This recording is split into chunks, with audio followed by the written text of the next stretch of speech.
Kent Haslam has missed the past 2 Cat Griz football games. The Montana Director of Athletics has been cooped up in a conference room in Indianapolis on the final weekend of the FCS regular season in each of the past 2 years. Our Slim Kimmel has more. As a member of the FCS selection committee, Kent Haslam is tasked with identifying, seeding, and placing the 24 playoff teams. Because of Montana's prominent place in the bracket, though, Haslam had to step out of the room when the committee discussed the seeds. I'm not privy to what the exact discussions were, but I do think that our conference, it was, in my opinion, was pretty straightforward from the seeding standpoint.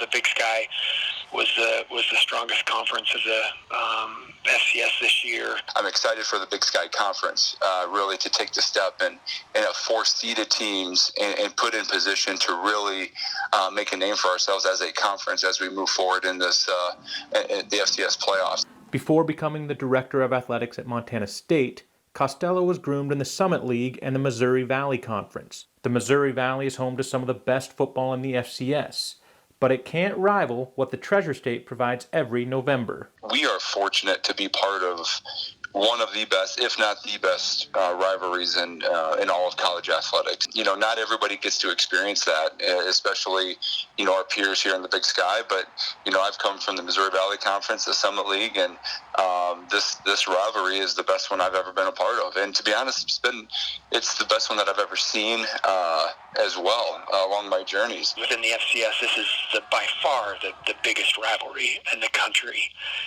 and one that I think a lot of schools envy, because rivalries oftentimes you try and manufacture them. This one just happens naturally, and that's the way a rivalry really should be.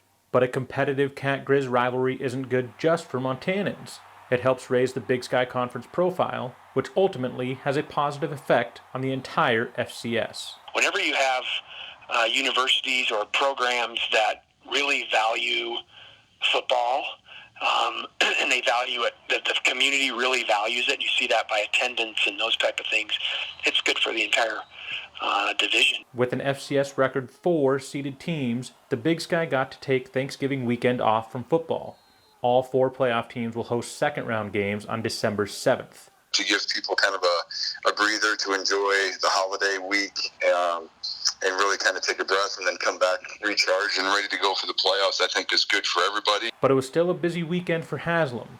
As a committee member, he was the NCAA's on-site rep in Cedar Falls, Iowa, for the first-round game between Northern Iowa and San Diego. Those are first-class problems when your team's in the playoffs and you're busy. I'll take that problem any day of the week. Both football teams learning their second-round playoff opponent on Saturday. Montana will host Southeast Louisiana after the Lions won a 45-44 shootout with Villanova. Montana State welcomes the Albany Danes, who will make the long trip west after rolling Central Connecticut 42-14. Both games will be a 1 o'clock kickoff and will air on ESPN3.